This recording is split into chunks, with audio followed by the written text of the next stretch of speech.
फक्तच गोड खाल्ल्याने डायबिटीज होतो का? तर याचं उत्तर नक्कीच नाही आहे. हं. ओके. एकाच घरातले 4 लोकं असतील, 4ही लोकं संध्याकाळी आईस्क्रीम खातील. ओके. 4ही लोकं लग्नाला जातील, 4ही लोकं गुलाबजाम खातील. पण सगळ्यांना 4ही जणांना एकाच वेळी डायबिटीज होतो का? नाही. सो प्रत्येकाची पचनशक्ती ही वेगवेगळी आहे. प्रत्येकामध्ये इन्सुलिनचं पॉवर ही वेगवेगळी असते.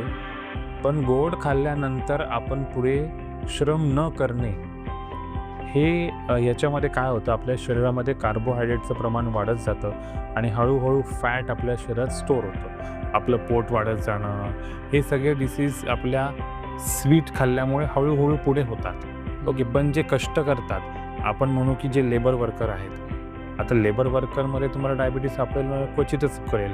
पण लेबर वर्कर गोड खातो ना. तेही स्वीट खातात. त्यामुळे त्यांना डायबिटीज मिळतो असं नाही. पण त्यांचे कष्ट